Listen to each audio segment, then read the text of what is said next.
কালের কসম, নিশ্চয় মানুষ ক্ষতির মধ্যে নিমজ্জিত।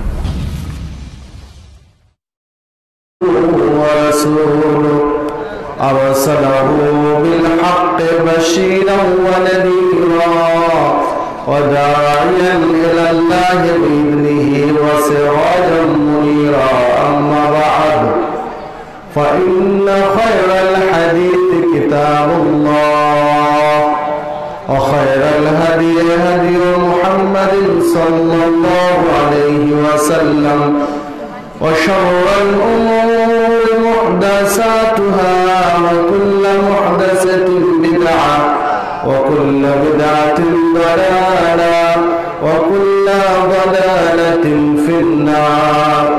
أعوذ بالله من الشيطان الرجيم. فبما رحمة من الله لنت لهم ولو كنت فظا غليظ القلب لانفضوا من حولك فاعف عنهم واستغفر لهم وشاورهم في الأمر فإذا عزمت فتوكل على الله إن الله يحب المتوكلين.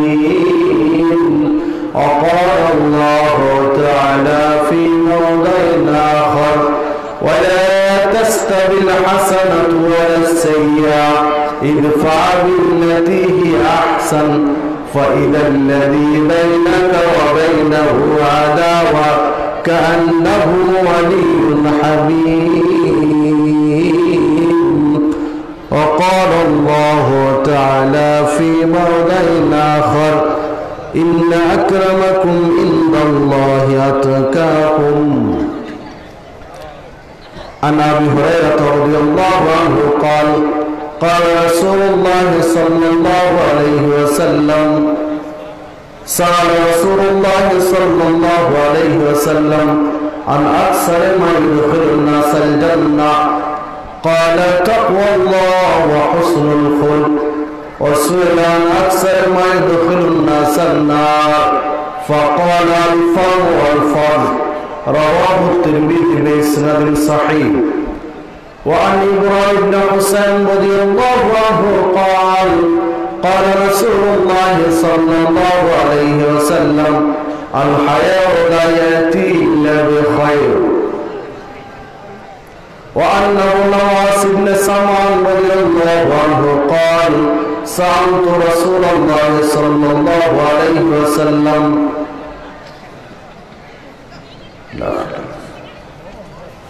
নকলা শেরপুর ফুলপুর ময়মনসিংহের যৌথ উদ্যোগে আয়োজিত অধ্যকার 2 দিন ব্যাপী ইসলামী সম্মেলনে প্রথম দিনের শ্রদ্ধাভাজন সভাপতি, প্রধান অতিথি, বিশেষ অতিথিবৃন্দ, শ্রদ্ধেয় প্রধান আলোচক, বিশেষ আলোচকবৃন্দ, মুরব্বীগণ, যুবক ও তরুণ ভাইরা, পর্দার অন্তরালের মা ও ভগ্নীগণ, আমি আপনাদের সামনে কুরআন মাজিদের 2টি আয়াত তেলাওয়াত করেছি। রাসূলুল্লাহ সাল্লাল্লাহু আলাইহি ওয়াসাল্লামের বাণীর মধ্য হতে 2টি হাদিস উল্লেখ করেছি। এর আলোকে আজকে আমার আলোচনার বিষয় সদাচরণ। সদাচরণ বিষয়ের উপরে কুরআন মাজিদ, সহিহ হাদিস এবং প্রাসঙ্গিক কিছু কথা বলে আলোচনার ইতি টানব ইনশাআল্লাহ। ওমা তাওফীকি ইল্লা বিল্লাহ আলাইহি তাওয়াক্কালতু ওয়া ইলাইহি উনীব। সম্মানিত উপস্থিতি, এই ধরনের একটি দিনী বৈঠকের গুরুত্ব ইসলামের দৃষ্টিতে অনেক অনেক বেশি। আল্লাহ আপনাকে আমাকে এইরকম একটি দিনী বৈঠকের জন্য নির্বাচন করেছেন, তাই আল্লাহ শুকরিয়া আদায় করে আলহামদুলিল্লাহ। আল্লাহ রাব্বুল আলামিনের শুকরিয়া আদায় করে শেষ করতে পারবেন না, সম্ভব নয় আল্লাহ রাব্বুল আলামিনের শুকরিয়া আদায় করে শেষ করা। কেননা আল্লাহ রাব্বুল আলামিনের কোন নিয়ামতটা ছোট করে ছোট বলতে পারবেন? বলতে পারবেন যে এই নিয়ামতটা ছোট, একদম নগণ্য বলা যাবে? হাতের কয়টা আঙ্গুল আছে? 5টা। তো 5টা আঙ্গুল, 5টার একটা না থাকলে কি ঝামেলা আছে, কি সমস্যা আছে, তাই না? তো এই আঙ্গুলটা যদি কেটে দেওয়া হয়, 5টার এই আঙ্গুলটা কি আঙ্গুল? বৃদ্ধাঙ্গুল। তো বৃদ্ধাঙ্গুলটা যদি গোড়া থেকে কেটে দেওয়া হয়, তাহলে এই 4 আঙ্গুলে ভাত খেতে পারবেন? 4 আঙ্গুলে ভাত খাওয়া যাবে বা কিছু খাওয়া যাবে? আর যদি ডাল ভাত হয় তাহলে তো বলার দরকার নেই যে কি বিপদে পড়বেন। তাহলে এই একটা আঙ্গুলের গুরুত্ব কত আল্লাহ রাব্বুল আলামিনের কাছে। আল্লাহ রাব্বুল আলামিন আপনাকে আমাকে শারীরিকভাবে সুস্থতা দান করেছেন, তাই তার শুকরিয়া আদায় করে আলহামদুলিল্লাহ। একটা জেনারেল হাসপাতাল, একটা মেডিকেল একটা চক্কর ঘুরে আসেন, একটা পাক দিয়ে আসেন, পাক দিয়েছে, এবার পাশে বসে ঠান্ডা মাথায় একটু ভাবেন যে আল্লাহ আপনাকে কত বড় নিয়ামত দিয়েছেন, শারীরিক সুস্থতা।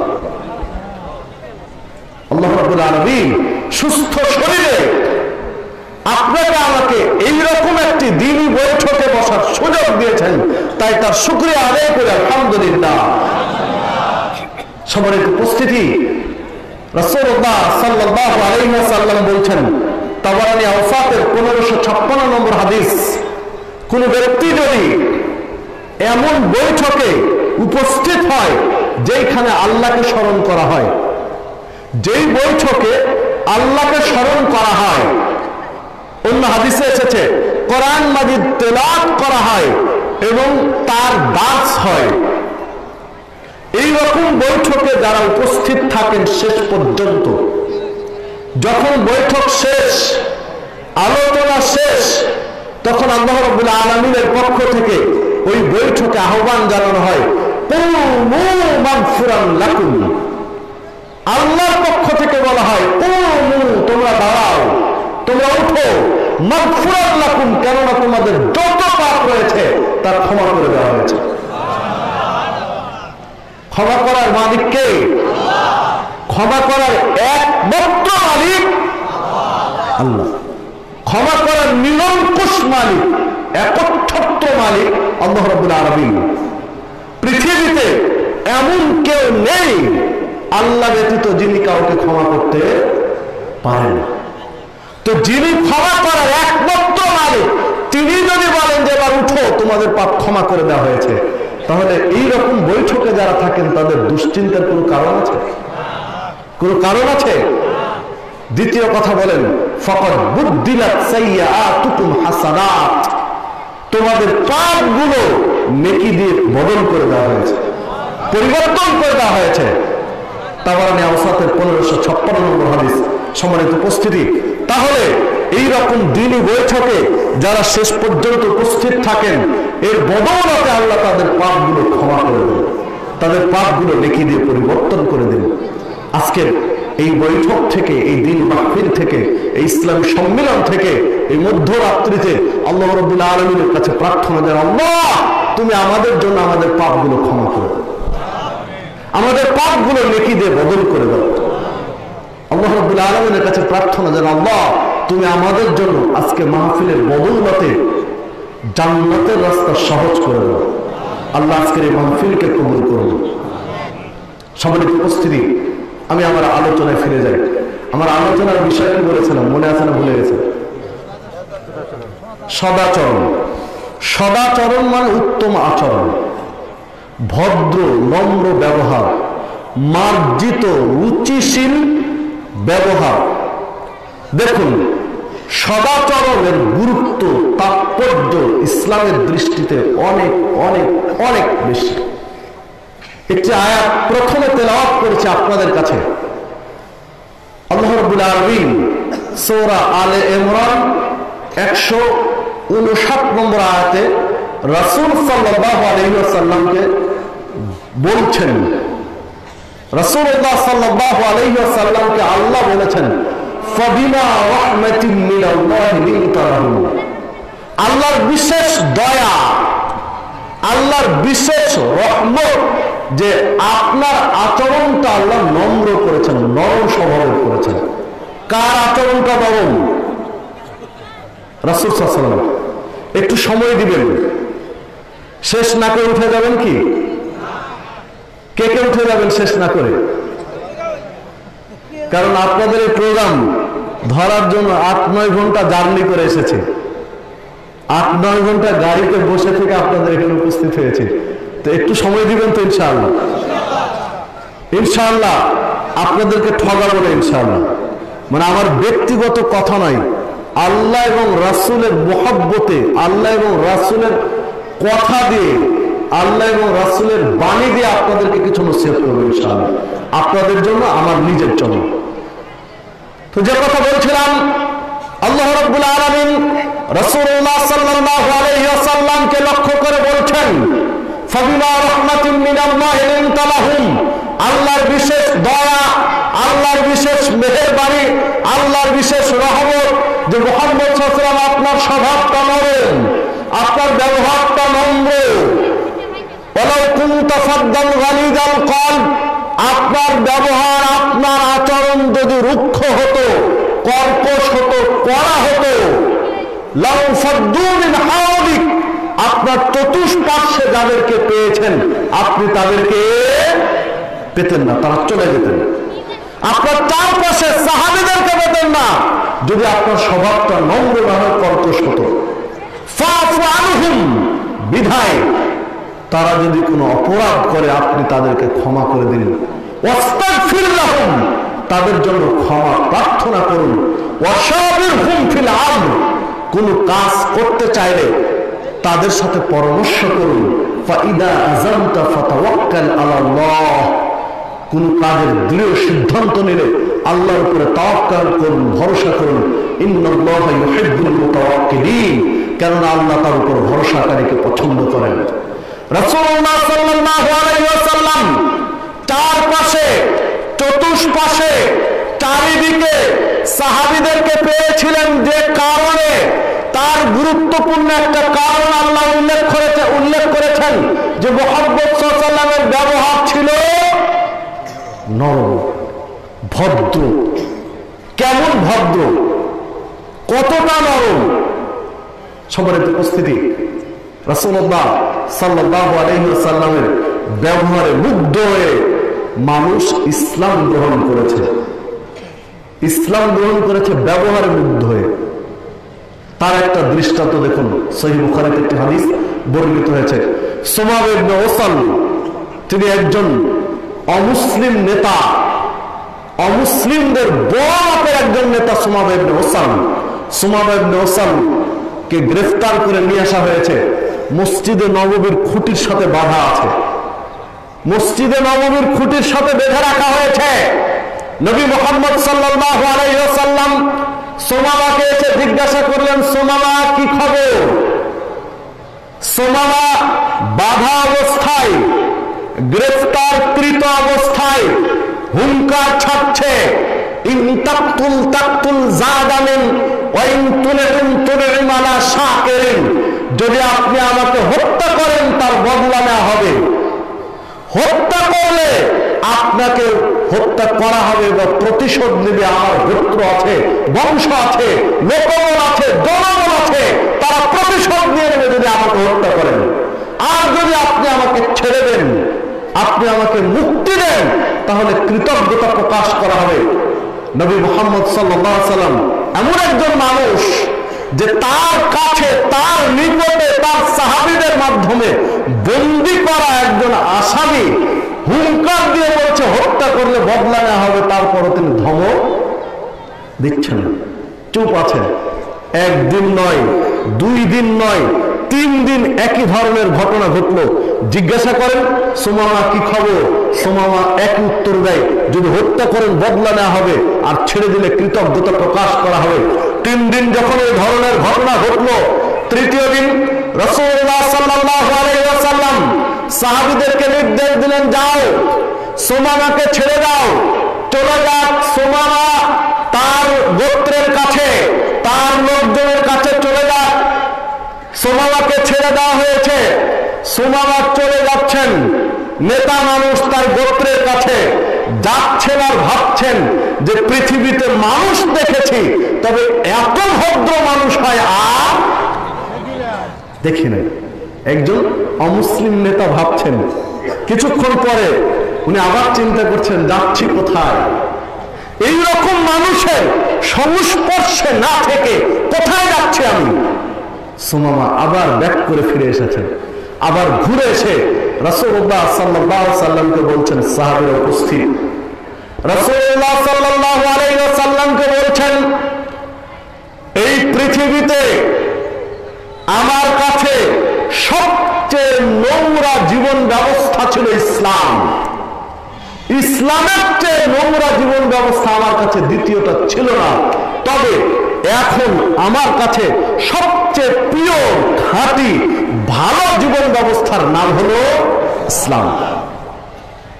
আমার কাছে এই পৃথিবীতে সবচেয়ে খারাপ, সবচেয়ে নোংরা রাষ্ট্র ছিল মদিনা, তবে এখন আমার নিকটে সবচেয়ে ভালো জীবন ব্যবস্থার নাম হলো মদিনা। আমার নিকটে সবচেয়ে খারাপ মানুষ ছিলেন আপনি, কিন্তু এখন আমার নিকটে সবচেয়ে ভালো মানুষ আপনি। আপনার চেয়ে ভালো মানুষ দ্বিতীয়টি পৃথিবীতে আছে আমার মনে হয় না। আমি আপনাকে ছেড়ে যেতে চাই না, আপনার হাতটা বাড়িয়ে দিন, আমি ইসলাম ধর্ম কবুল করে ইসলামের সুশীতল ছায়াতলে আশ্রয় নিয়ে ধন্য হতে চাই।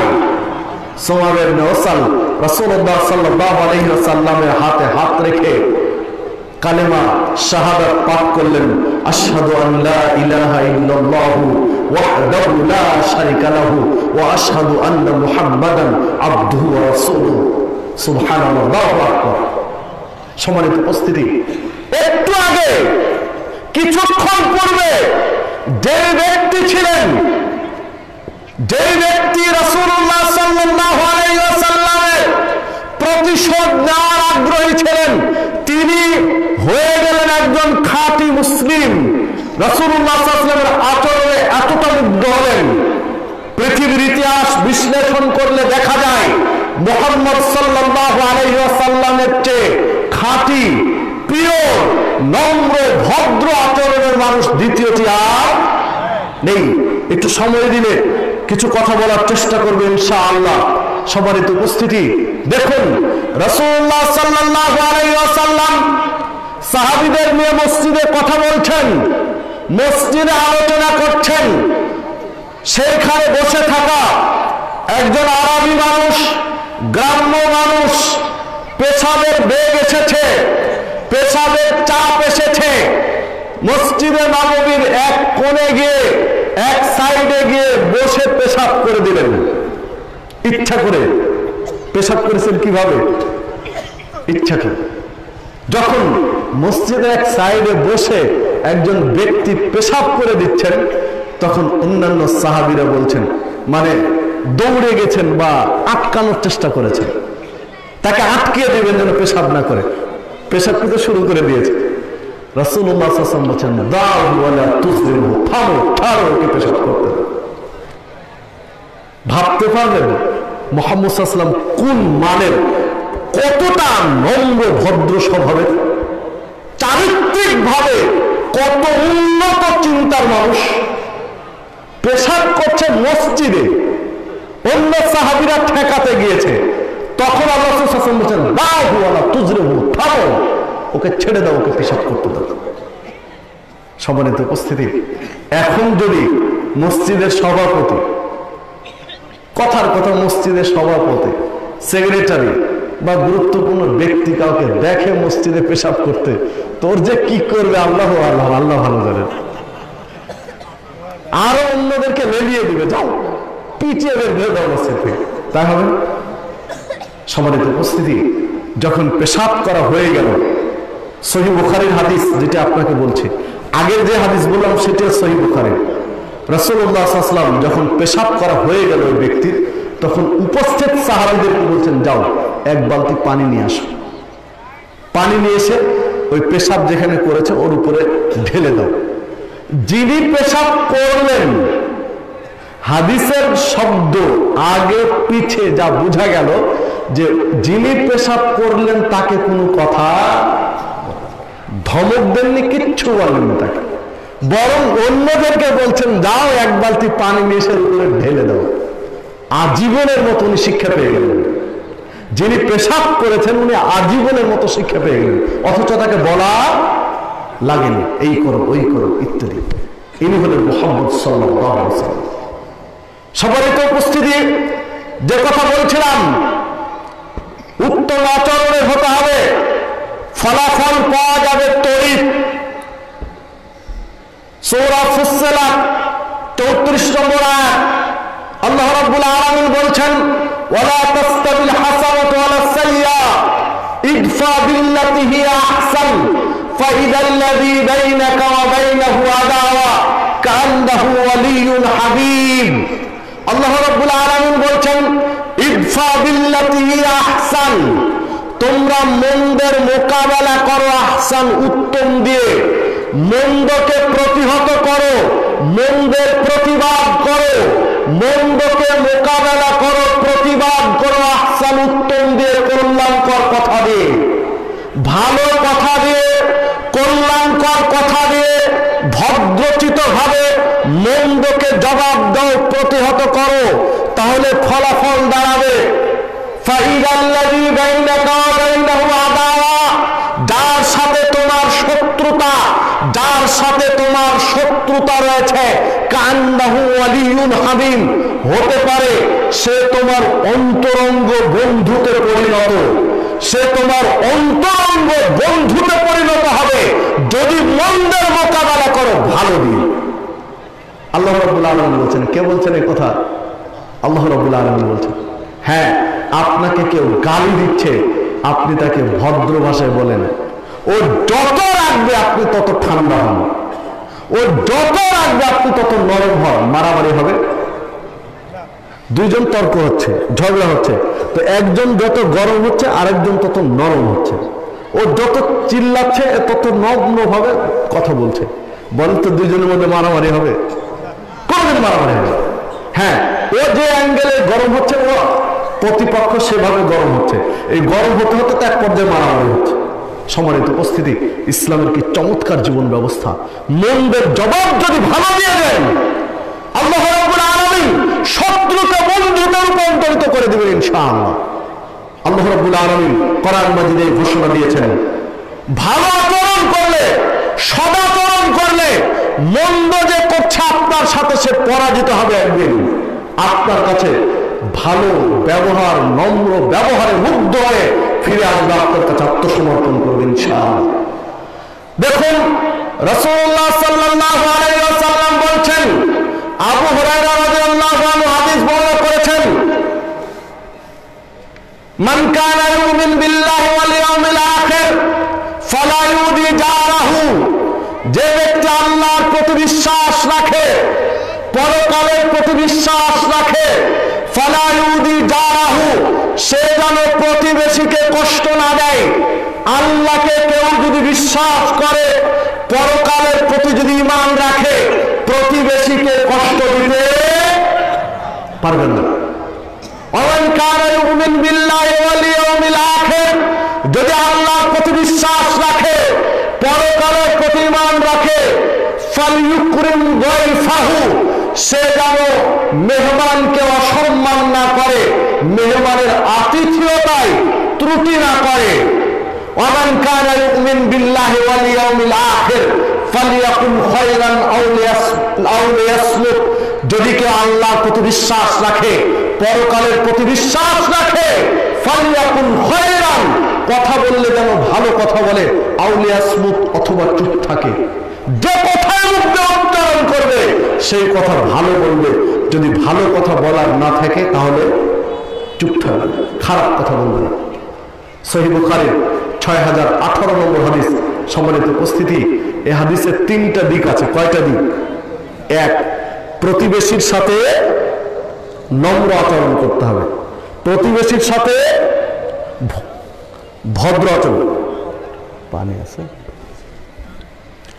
প্রতিবেশীর সাথে ভদ্র আচরণ করতে হবে। সম্মানিত উপস্থিতি, এটা হচ্ছে প্রথম কথা। প্রতিবেশীর বিষয়টি দেখুন, আল্লাহ সাল্লাল্লাহু আলাইহি ওয়াসাল্লাম বলছেন, লা ইয়াদখুলুল জান্নাহ মান লা ইয়ামানু জারুহু বা ওয়াইকাহু। সহিহ বুখারীর হাদিস, 6020 নম্বর হাদিস সহিহ বুখারীর।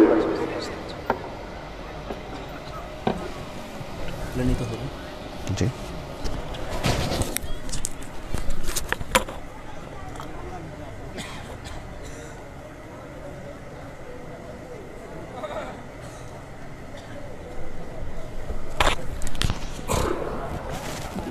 সম্মানিত উপস্থিতি, যে কথা বলছিলাম, দেখুন রাসূলুল্লাহ সাল্লাল্লাহু আলাইহি ওয়াসাল্লাম বলছেন, লা ইয়াদখুলুল জান্নাহ, ওই ব্যক্তি জান্নাতে প্রবেশ করবে না, মান লা ইয়ামানু জারহু বা ওয়াইকাহু, যে তার প্রতিবেশীকে কষ্ট দেয়।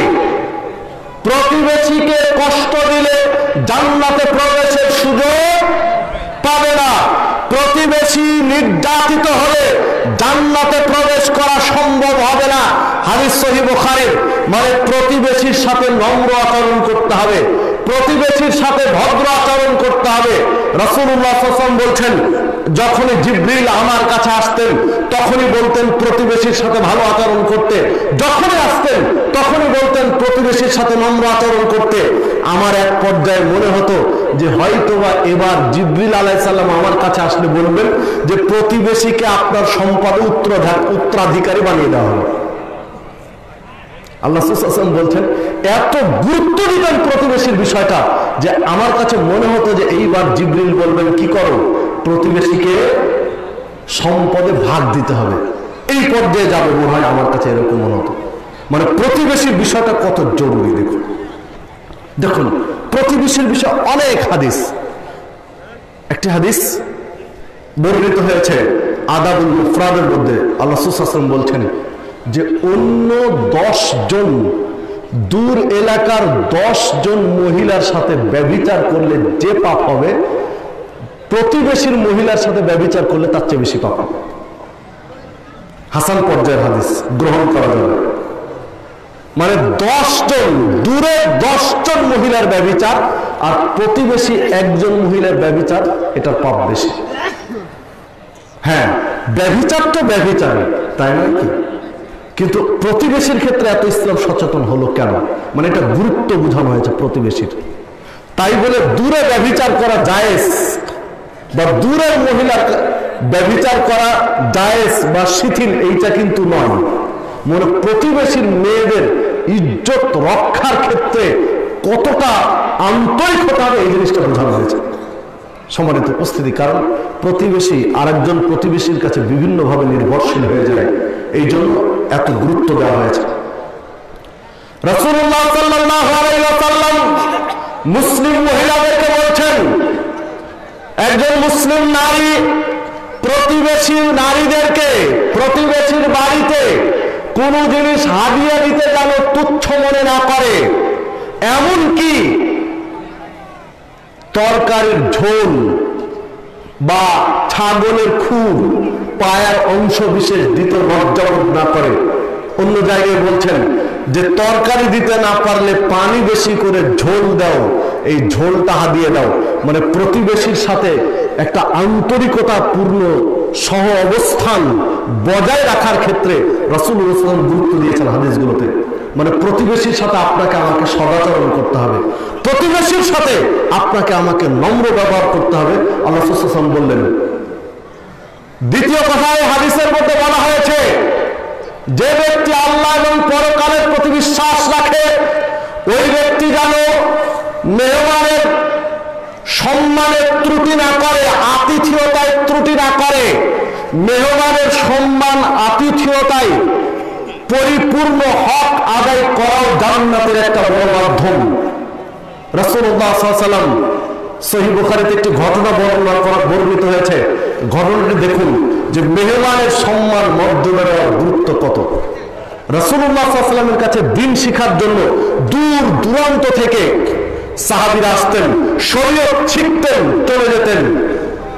রাসূলুল্লাহ সাল্লাল্লাহু আলাইহি ওয়াসাল্লামের কাছে রাত্রে, সন্ধ্যাবেলা, বিকেল বেলা কেউ এসে যদি রাত থেকে যেতেন তাহলে খোঁজ নিতেন কে আছে, এসা পরে খোঁজ নিতেন যে যেতে পারেনি, রয়ে গেছে, তাদের রাত্রে থাকা এবং খাওয়ার ব্যবস্থা করতেন, নিজেও করতেন, সাহাবীদেরকেও দিতেন।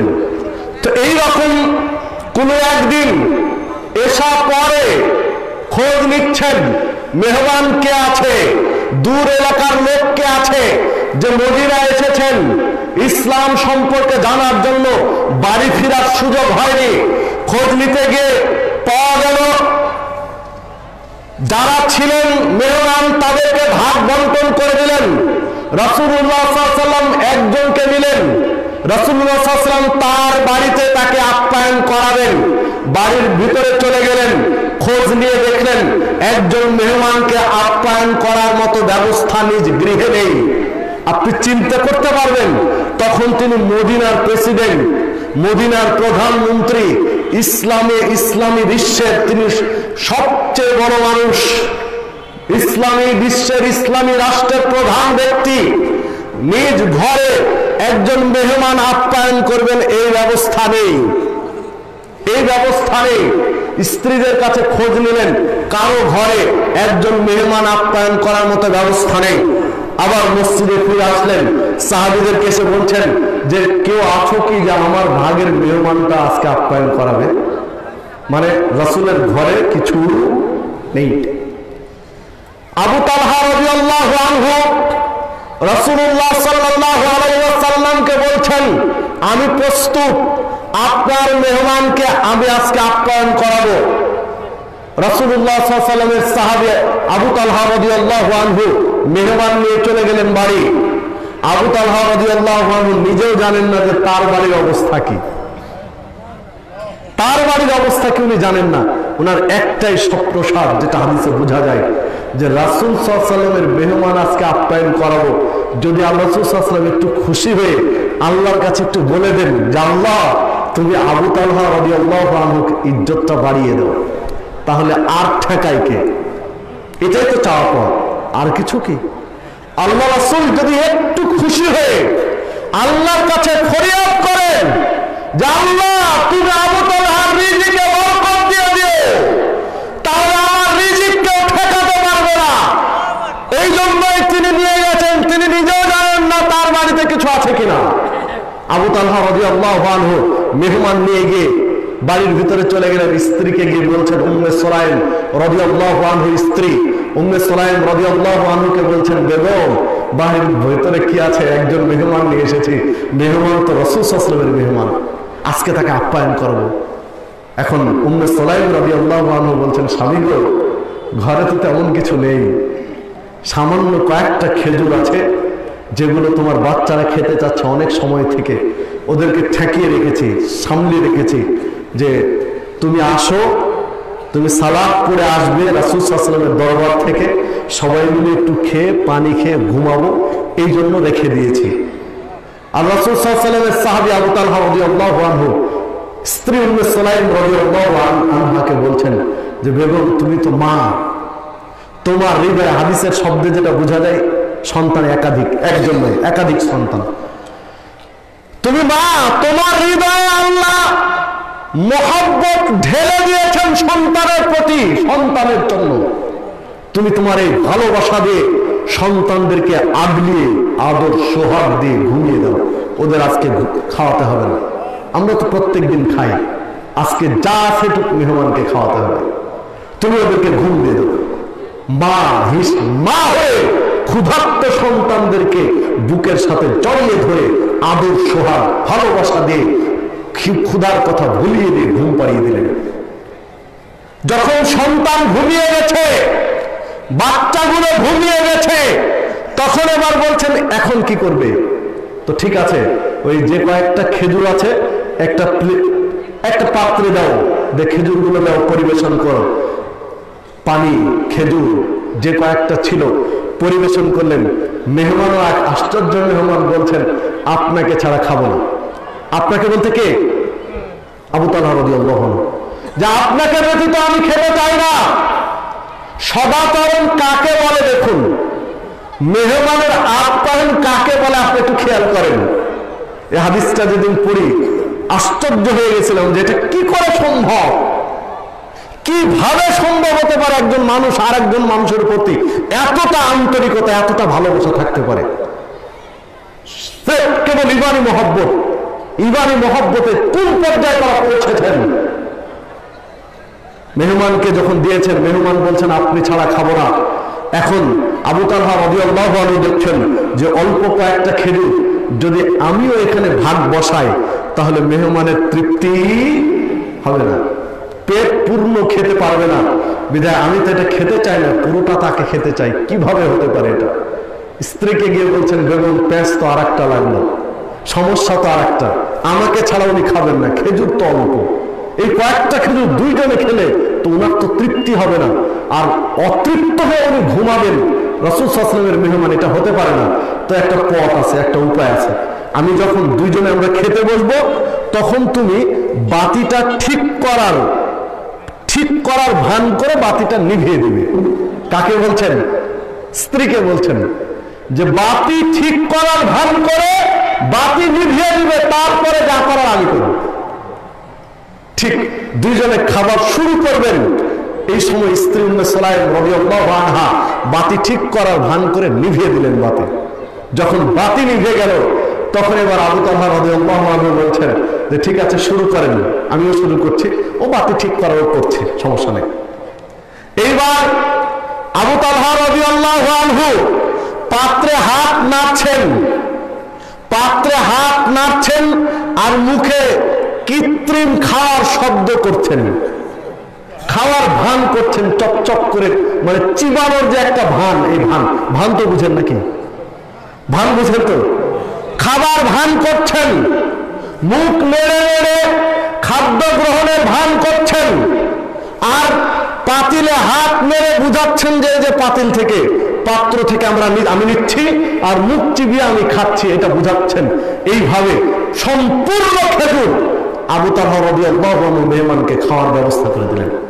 একাই মেহমান পুরো খেজুর খেলো, পানি খেয়ে রাত্রে ঘুমিয়ে গেল।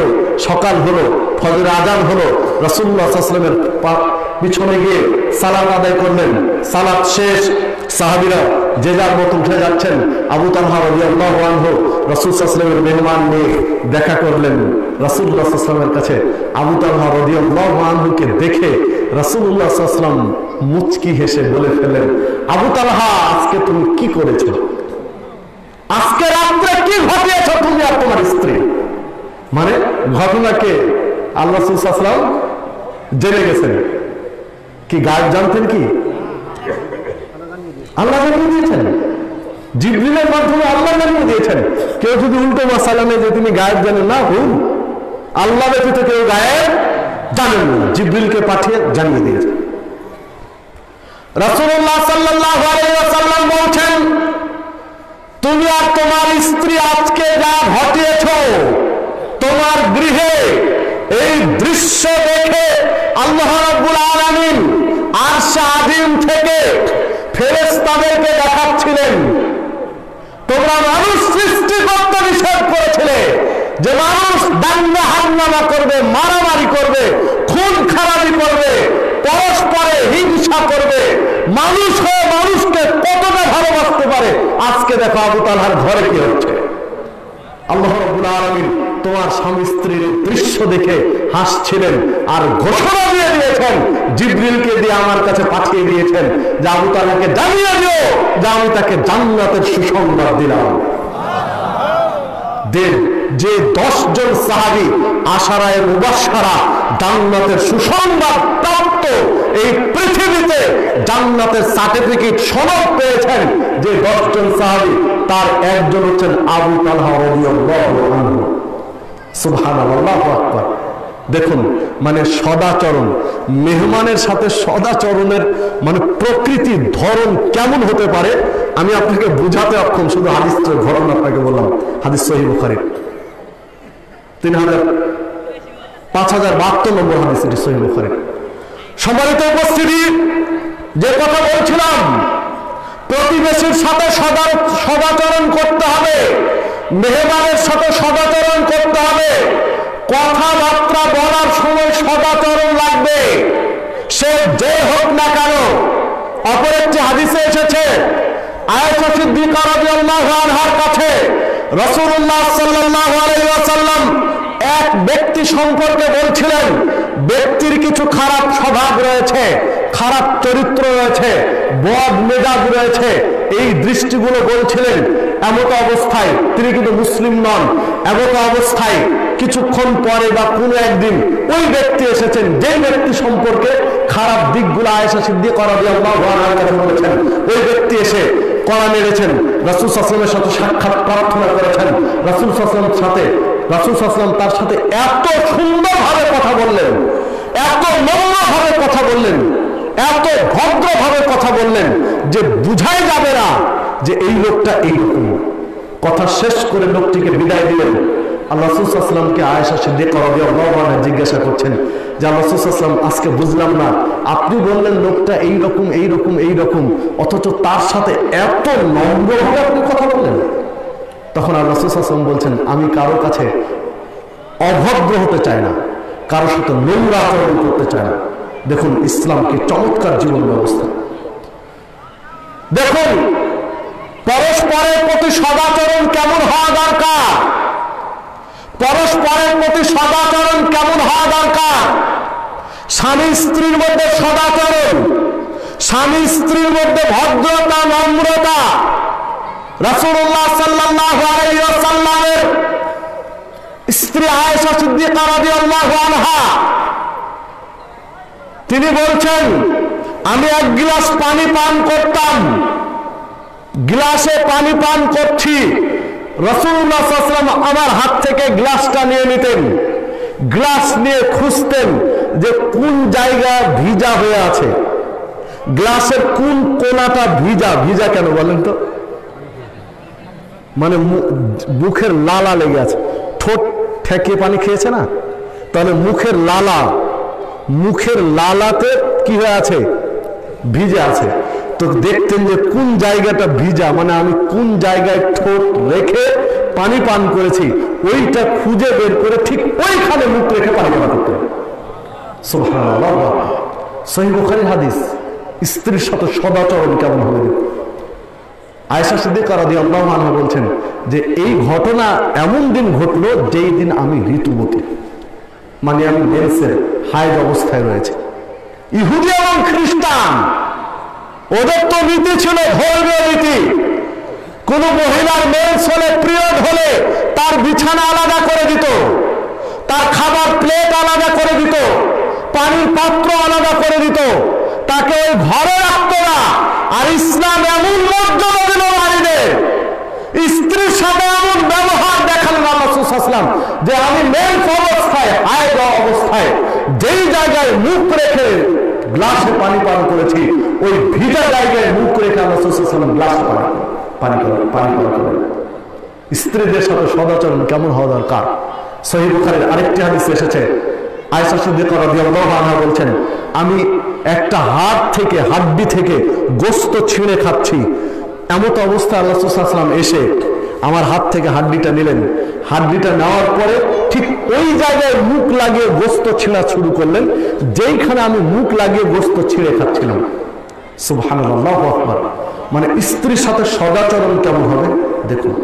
অথচ আয়েশা সিদ্দিকা রাদিয়াল্লাহু আনহা বলছেন, এমন অবস্থায় এই ঘটনা ঘটলো যে অবস্থায় আমার মেন্স চলছিল, আমি হাইজ অবস্থায় ছিলাম, পিরিয়ড চলছিল। দেখুন আয়েশা সিদ্দিকা রাদিয়াল্লাহু আনহা বলছেন যে রাসূল সাল্লাল্লাহু আলাইহি ওয়াসাল্লাম আমার কোলে, কোল বুঝিত, আমার কোলের উপরে মাথা দিয়ে তিনি কোরআন মাজিদ তেলাওয়াত করছেন, অথচ আমি মেন্স অবস্থায় রয়েছি, পিরিয়ড অবস্থায়। মানে স্ত্রীর সাথে সদাচরণ কেমন হওয়া দরকার বোঝা যায়। আরো একটা বিষয়, আরেকটি হাদিসে বর্ণিত হয়েছে, আয়েশা সিদ্দিকা রাদিয়াল্লাহু আনহার ঘরে, মানে রাসূল সাল্লাল্লাহু আলাইহি ওয়াসাল্লামের একাধিক স্ত্রী, ভাগ বন্টন করা ছিল, কোন রাত কার কাছে থাকবেন, সপ্তাহের কোন দিন কার কাছে থাকবেন। এই ভাগ বন্টনের মধ্যে ওই রাত পড়েছে, ওই দিন পড়েছে আয়েশা সিদ্দিকা রাদিয়াল্লাহু আনহার ঘরে থাকা। তো আয়েশা সিদ্দিকা রাদিয়াল্লাহু আনহার ঘরে রাসূলুল্লাহ সাল্লাল্লাহু আলাইহি ওয়াসাল্লাম আছেন, অন্য একজন স্ত্রী এক পিয়ালা এক বাটি খাবার পাঠিয়েছেন। এই খাবার যখন পাঠিয়েছেন একজন দাসীর মাধ্যমে, দাসীর হাতে, আল্লাহ রাসূল সাল্লাল্লাহু আলাইহি ওয়াসাল্লাম ওই ঘরে ঢুকেছেন। রাসূল সাল্লাল্লাহু আলাইহি ওয়াসাল্লামের ঘরে, আয়েশা সিদ্দিকার ঘরে ওই দাসী ঢুকেছেন। আয়েশা সিদ্দিকা রাদিয়াল্লাহু আনহা জিজ্ঞাসা করে হাতে একটা বাড়ি দিয়েছেন, আর পাত্রটা পড়ে গেল। মানে সতীনের বাড়ি থেকে, সতীনের ঘর থেকে খাবার এসেছে, এটা উনি মেনে নিতে পারেননি। হাতে বাড়ি দিয়ে বাটিটা ফেলে দিয়েছেন। তরকারি তো পড়লো বাটিটা ভেঙে গেল। তরকারি তো পড়লো, বাটিটা কি হলো? ভেঙে গেল। আল্লাহ রাসূল সাল্লাল্লাহু আলাইহি ওয়াসাল্লাম এই দৃশ্য দেখে তিনি উঠে গেলেন, দিয়ে বাটিটা কুড়িয়ে, ওই ভাঙা অংশগুলো কুড়িয়ে আয়েশা রাদিয়াল্লাহু আনহার হাতে দিয়ে বললেন যে এই রকম বাটি কি তোমার ঘরে আর আছে? তো আয়েশা রাদিয়াল্লাহু আনহা বললেন, হ্যাঁ আমার ঘরে আছে। তো তোমার ওই ভালো বাটিটা দাও। তো ওই বাটিটা নিয়ে ওই দাসীর হাতে দিয়ে বললেন, তুমি যাও, ওকে দিয়ে দিও। অথচ আয়েশা সিদ্দিকা রাদিয়াল্লাহু আনহাকে বকা দেননি, কোনো দুর্ব্যবহার করেননি। স্ত্রীর প্রতি সদাচরণ কেমন হয় দেখুন। আর আপনার আমার অবস্থা কি? আয়েশা সিদ্দিকা রাদিয়াল্লাহু আনহা বলছেন যে আমি কোনো তরকারি রান্না করেছি, কোনোদিন বলেননি যে তরকারির রান্না খারাপ হয়েছে বা ঝাল বেশি বা লবণ বেশি, কোনোদিন বলেননি। যদি ভালো লেগেছে খেয়েছেন, ভালো না লাগলে খাননি, কিন্তু কোনোদিন দুর্নাম করেননি যে তোমার আজকে রান্না ভালো হয়নি, এই কথা কোনোদিন বলেননি। এই পয়েন্টে আপনি কি করে বুঝাবো যে স্ত্রীর সাথে সদাচরণটা কেমন হবে স্বামী? আজকে যদি একটু লবণ বেশি হয়েছে তা আপনি চিলিয়ে গোটা পাড়া জমিয়ে দিলেন।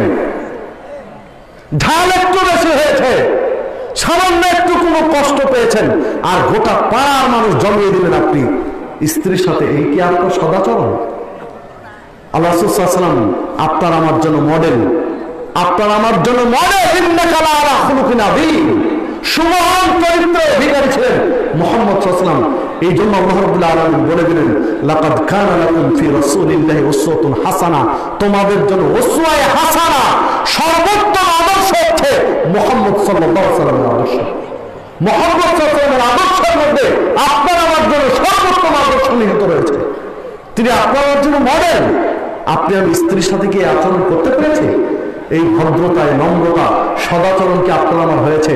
একটু খেয়াল রাখবেন। দেখুন, সদাচরণ হবে ছেলে মেয়েদের সাথে, স্ত্রীর সাথে যেমন সদাচরণ, ছেলে মেয়েদের সাথে সদাচরণ, ছেলে মেয়েদের যে হক তা পরিশোধ করা। একজন সাহাবী তিনি তার ছেলেকে একটা গোলাম দিতে চেয়েছেন, একটা কৃতদাস দিতে চেয়েছেন। বাবা এক ছেলেকে একটা কৃতদাস দিচ্ছেন আর সাক্ষী রাখছেন তার স্ত্রীকে, মানে ছেলের মাকে, যে তুমি সাক্ষী থাকো আমি আমার এই ছেলেকে, বড়কে বা মেজকে বা ছোটটাকে কৃতদাস দিলাম। তখন স্ত্রী বলছেন যে না, আমি এই কাজের সাক্ষী হব না যতক্ষণ পর্যন্ত রাসূলুল্লাহ সাল্লাল্লাহু আলাইহি ওয়াসাল্লামের কাছে না শুনবো যে এইভাবে এক ছেলেকে দেওয়া যাবে কি যাবে না। অন্য ছেলেকে না দিয়ে একজনকে বিশেষ কিছু দেওয়া যাবে কিনা এইটা রাসূল সাল্লাল্লাহু আলাইহি ওয়াসাল্লামের কাছে না শোনা পর্যন্ত আমি এই কাজের সাক্ষী হব না। আল্লাহ রাসূল সাল্লাল্লাহু আলাইহি ওয়াসাল্লামের কাছে স্বামী স্ত্রী দুইজনই গেলেন, গিয়ে জিজ্ঞাসা করলেন যে আমার স্বামী তো অমুক ছেলেকে একটা কৃতদাস দিতে চাচ্ছে আর আমাকে সাক্ষী রাখতে চাচ্ছে, তো আমি কি এই কাজের সাক্ষী হতে পারবো? আল্লাহ রাসূল সাল্লাল্লাহু আলাইহি ওয়াসাল্লাম জিজ্ঞাসা করলেন যে তুমি কি তোমার অন্য ছেলেদেরকে একটা করে কৃতদাস দিয়েছো? সবাইকে, সকল ছেলেকে, তোমার প্রত্যেক ছেলেকে কি এই কৃতদাস দিয়েছো? তখন বলছেন না। তো আল্লাহ রাসূল সাল্লাল্লাহু আলাইহি ওয়াসাল্লাম বলছেন এইরকম অন্যায় কাজের কেউ সাক্ষী হতে পারে না। মানে ছেলে মেয়েদের সাথে সদাচরণ। দেখুন, কোন এক ছেলেকে আপনি 2 কাঠা জমি বেশি রেখে দিবেন, কোন এক ছেলেকে বাড়ির ভিতরে রেখে দিবেন, কোন এক ছেলের ব্যাংক অ্যাকাউন্টে 10 লাখ টাকা দিয়ে দিবেন, এটা ছেলে মেয়েদের সাথে সদাচরণ নয়। বিচারের মাঠে জবাব দিতে হবে যদি আপনি কোনো এক ছেলেকে 10 কাঠা 2 কাঠা 1 কাঠা জমি বেশি দেন অন্যদের চেয়ে, লিখে দিয়েছেন 2 কাঠা বেশি মহব্বত করে কিছু লিখে দিয়েছেন, বিচারের মাঠে আপনাকে জবাব দিতে হবে। কারণ ছেলে মেয়েদের সাথে আপনি সদাচরণ করেন সমান। হ্যাঁ, যদি দিতে চান 2 কাঠা করে সবকে দেন, প্রত্যেককে দেন, তাদের হক অনুযায়ী দেন, কিন্তু আপনি কাউকে দিবেন আর কাউকে বঞ্চিত করবেন, এইটা সদাচরণ নয়। দেখুন, ছেলে মেয়ে বাবা মার সাথে সদাচরণ, বাবা মার প্রতি কিভাবে সদাচরণ করবে। রাসূলুল্লাহ সাল্লাল্লাহু আলাইহি ওয়াসাল্লামকে একজন সাহাবী দিয়ে বলছেন, মা হাক্কু বিহুসনি সুহাবাতি, আমার কাছে সবচেয়ে ভালো আচরণ পাবে কে? রাসূলুল্লাহ সাল্লাল্লাহু আলাইহি ওয়াসাল্লাম বলছেন, তোমার মা, এরপর কে? তোমার মা, এরপরে কে? তোমার মা, এরপরে কে? তোমার বাবা। মানে মা পাবে পিতা 3 গুণ বেশি সদাচরণ সন্তানের কাছে, পিতার চেয়ে 3 গুণ বেশি ভালো ব্যবহারের হক রাখে কে? মা। এই পয়েন্টে এসে একটু থমকে যাই আমি নিজেও, যে ইসলাম বলেছে কি আর আমরা করেছি। আশ্চর্য, অধিকাংশ ছেলে মেয়ে মায়ের সাথে দুর্ব্যবহার করে, বাবার সাথে কম করে, মায়ের সাথে বেশি করে, অধিকাংশ ছেলে মেয়ে। যদি আমি ভুল বলি তাহলে সমাজটা একটু বিশ্লেষণ করেন। বাবা যদি একটা কথা বলে, যে ছেলেকে বলছে যে আব্দুল্লাহ যাও বাজার থেকে অমুকটা নিয়ে আসো, তৎক্ষণাৎ কথা শুনছে, আর মা বললে অনেক অজুহাত পেশ করছে, মানে ও যাবে না। অথচ বাবা 3 গুণ বেশি মায়ের সমাদর করতে হবে সন্তানকে, ইসলাম নির্দেশ দিয়েছে। অথচ সন্তান মায়ের গুরুত্ব কম দেয়, বাবার গুরুত্ব বেশি দেয়। দেখুন, রাসূলুল্লাহ সাল্লাল্লাহু আলাইহি ওয়াসাল্লামের কাছে এসে একজন সাহাবী বলছেন, মুজাহিদ, আমি জিহাদে যেতে চাই। আল্লাহ রাসূল সাল্লাল্লাহু আলাইহি ওয়াসাল্লাম বলছেন, তোমার মা আছে? তখন উনি বলছেন, হ্যাঁ আমার মা আছে। তখন আরেক হাদিসে মা বাবা মা উভয়ের কথা এসেছে যে আমার বাবা মা আছে। তখন আল্লাহ রাসূল সাল্লাল্লাহু আলাইহি ওয়াসাল্লাম বলছেন, ফাফিহিমা ফাজাহিদ, যাও তুমি বাবা মার সাথে জিহাদ করো, জিহাদ করো বাবা মার সাথে, বাবা মার সাথে যুদ্ধ করো। জিহাদের মাঠে যুদ্ধ তোমার নয়, বাবা মার সম্মান করো, সদাচরণ করো, তাদের দেখাশোনা করো। এই দেখাশোনাটাই হচ্ছে জিহাদ। জিহাদের চেয়ে বেশি নাকি হবে বৃদ্ধ পিতা মাতার সাথে সদাচরণ করা, তাদের সেবা শুশ্রূষা করা, তাদের দেখাশোনা করা।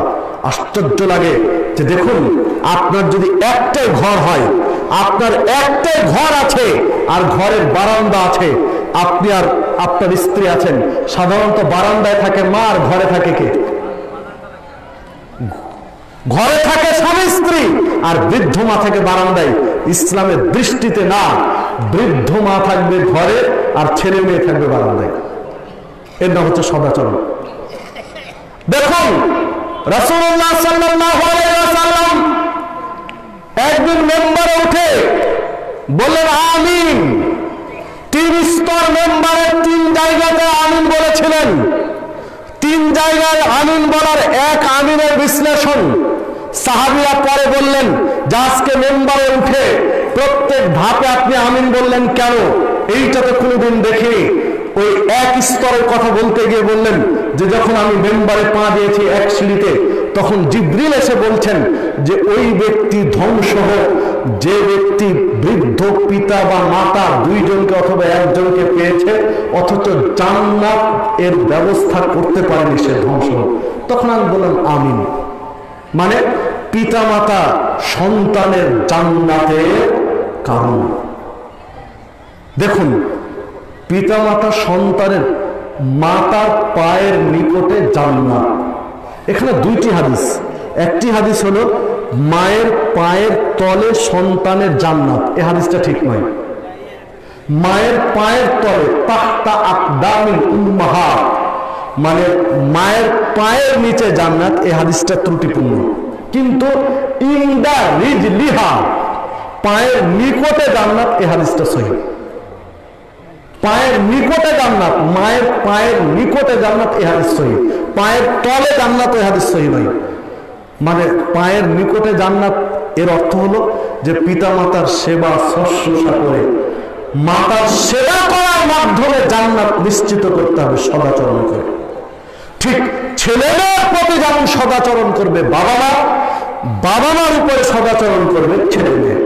আল্লাহ রাসূল সাল্লাল্লাহু আলাইহি ওয়াসাল্লামের বাড়িতে একজন ফকির এসেছেন, মিসকিন। আল্লাহ রাসূল সাল্লাল্লাহু আলাইহি ওয়াসাল্লাম বাড়িতে নেই, আছেন আয়েশা সিদ্দিকা রাদিয়াল্লাহু আনহা।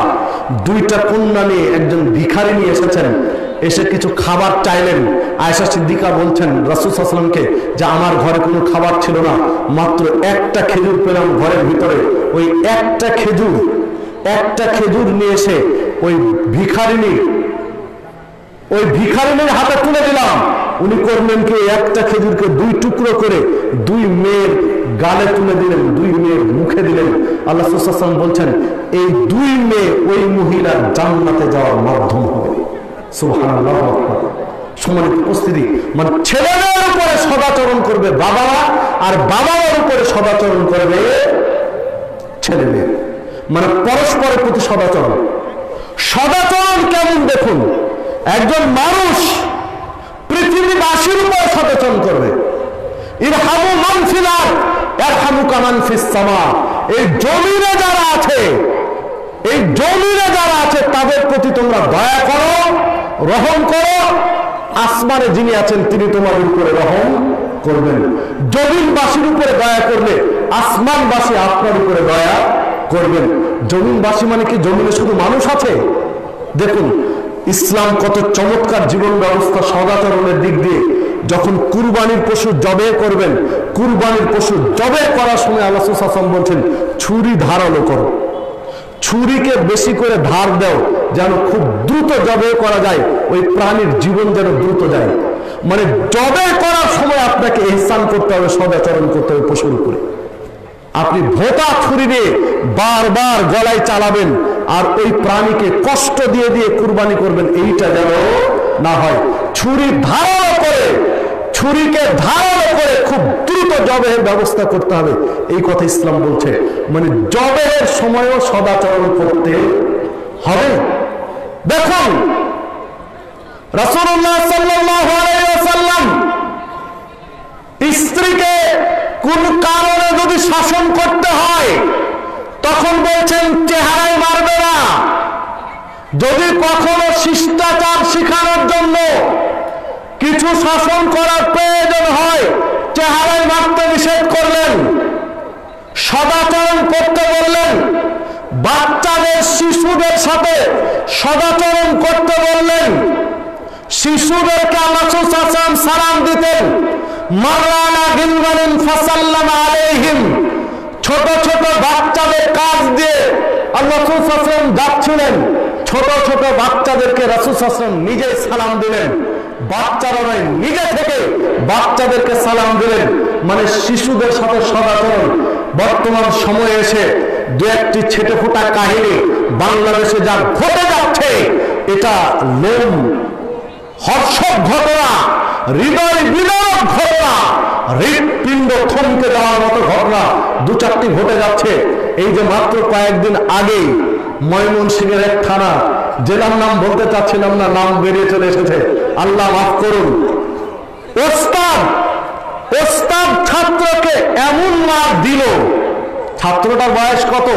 10-11 বছর, এর বেশি নয়। 10-11 বছরের শিশু হিফজখানায় পড়ছে, ওস্তাদ এমন পিটনি পিটালো যে মাজার একটা হাড়, পায়ের হাড় ভেঙে গেল। চিকিৎসাধীন অবস্থায় শেষ পর্যন্ত বাচ্চাটি মারা গেছে। এই বর্তমান সময়ে এই কয়েকদিন আগের কথা বলছে, মাত্র 2-1 দিন আগের কথা। শিশুর সাথে কি আচরণ করলাম? আর আরেক মাদ্রাসা, চট্টগ্রামের 8000 আরেক মাদ্রাসায় ঘটলো, অনুমতি ছাড়া না বলে বাচ্চাটা বাইরে চলে গেছে। প্রচার মাধ্যমে যেটা জানা যাচ্ছে এতিম বাচ্চা, না বলে মাদ্রাসার বাউন্ডারি বাইরে চলে গেছে। সে ভিডিও চিত্রটা দেখে চোখে পানি চলে আসে, কথা নষ্ট হয়ে যায়। বাচ্চাটাকে ধরে নিয়ে এসে তার ওস্তাদ এতটা মারলো, মানে কোন বিচারে পড়ে না যে মানুষরা জানোয়ার এগুলো, ওস্তাদ নামের কলঙ্ক এগুলো। এতটা ছোট্ট বাচ্চা, তার উপরে শরীয়ত প্রযোজ্য হয়নি। ছোট বাচ্চা, 10-11 বছরের বাচ্চা কোরআন মাজিদ মুখস্থ করতে এসেছে, আল্লাহর কালাম মুখস্থ করতে এসেছে। যে 10-11 বছরের বাচ্চাকে আদর করার কথা, বুঝানোর কথা, সেখানে ওস্তাদ পিটাতে পিটাতে মেরে ফেলে দিল। ওস্তাদ এতটাই পিটাচ্ছে যে মনুষ্যত্ব হারিয়ে ফেলছে। এই কোথায় সদাচরণ আপনারা যারা এই নবীর সাথে যারা যুক্ত রয়েছে, মানব রূপে হারায় পরিণত হচ্ছে যে সব টিচার, তাদের কিছু চিন্তা ভাবনা করা উচিত, একটু দীক্ষা নেওয়া উচিত যে এইরকম প্রহার করা ছাত্রদের উচিত নয়। সদাচরণ থাকতে হবে, ব্যালেন্স থাকতে হবে। হ্যাঁ, ছোট বাচ্চা, সন্তান, ইসলাম শিষ্টাচার করতে বলেছে। অদ্রিবুহুম ওহুম আবনাউ 10 বছর হলে প্রয়োজনে প্রহার করো, শাসন করো। এর অর্থ এই নয় যে পিটিয়ে মেরে ফেলে দাও, গরু ছাগলের মতো পিটাও, এই অর্থ এটা নয়। হ্যাঁ, ছোট বাচ্চা অপরাধ করলে কখনো ধমক, কখনো সোহাগ, কখনো ভালোবাসা, কখনো প্রহার মার্জিত ভাবে, এইভাবে অমার্জিত নয়। একটা ব্যাট মারলে আপনাকে হিসাব করতে হবে যে এটা কি পরিমাণ লাগবে, কারণ ওই বাচ্চার বয়স 10 বছর আর আপনার বয়স 50 বছর। 50 বছরের মানুষ আপনি যদি একটা ব্যাট মারেন, ওর কি অবস্থা হবে?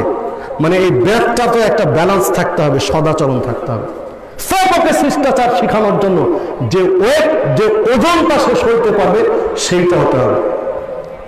আয়েশা সিদ্দিকা রাদিয়াল্লাহু আনহা একজন এতিম শিশুকে প্রহার করা যাবে কিনা এই মর্মে একটা আলোচনা করতে গিয়ে বলছেন যে হ্যাঁ, এতিম শিশুকে প্রহার করা বা শাসন করার পক্ষে আমি, তবে এই মানসিকতায় যে ওটা যেন আমার শিশু।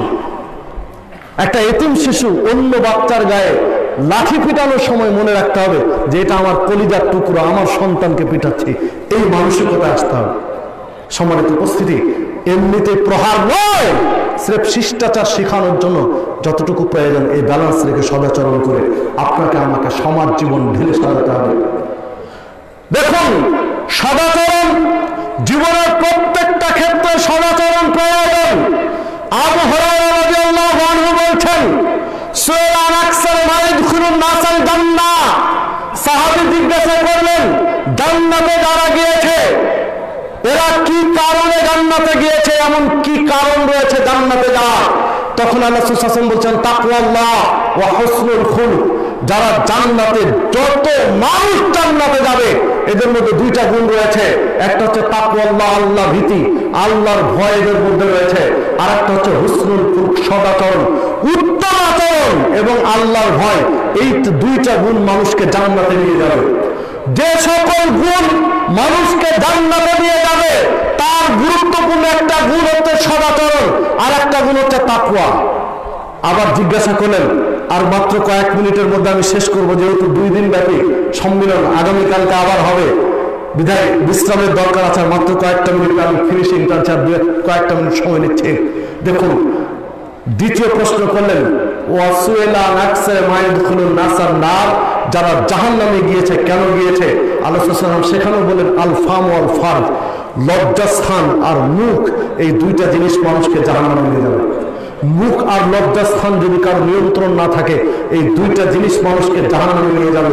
তাকওয়া আর সদাচরণ, এই দুইটা গুণ মানুষকে জান্নাতে নিয়ে যাবে। আজকের এই বৈঠকে সদাচরণ করার গুরুত্ব, সদাচরণ করার গুরুত্ব জান্নাত। মিজানের পাল্লায় মুমিনের জন্য সবচেয়ে যেটা ভারী হবে সেটা হলো সদাচরণ, সবচেয়ে ভারী হবে সদাচরণ। আয়নার সামনে দাঁড়িয়ে আল্লাহ রাসূল সাল্লাল্লাহু আলাইহি ওয়াসাল্লাম দোয়া বলতেন যে আল্লাহ, তুমি আমার চেহারাটা সুন্দর করেছো, এইবার আমার চরিত্রটা সুন্দর করো। মানে সদাচরণের দোয়া আল্লাহ রাসূল সাল্লাল্লাহু আলাইহি ওয়াসাল্লাম করতেন। সম্মানিত উপস্থিতি, এই পর্যায়ে এসে আপনাদের উদারতা আহ্বান জানাই যে আসুন আমরা পরস্পরের প্রতি সদাচরণ করি, নম্র আচরণ করি, ভদ্র আচরণ করি। আল্লাহ রাব্বুল আলামিন আমাদের সকলকে সেই তৌফিক দান করুন। পাশাপাশি আজকে একটু কম কথা বলছি, গুটিয়ে নিচ্ছে এই জন্য যে আগামীকালকে জুমার খুতবা ইনশাআল্লাহ এই মাঠে হবে এবং আমি জুমার খুতবা দেব ইনশাআল্লাহ। আপনাদেরকে যথাসময়ে জুমার খুতবার জন্য প্রস্তুতি নিয়ে এই মঞ্চে আসার জন্য, প্যান্ডেল আসার জন্য বিশেষ বড় আহ্বান জানাচ্ছি। যেহেতু আজকে আবার জুমার খুতবা দিব বিদায়, আজকে আর বেশি কথা আগাচ্ছি না। পাশাপাশি আরেকটি ছোট্ট ঘোষণা দিয়ে আমি আলোচনার ফিনিশিং ইতি টানবো, সেটি হচ্ছে যে আমরা প্রত্যেকেই অজুর ভঙ্গের কারণগুলো জানি।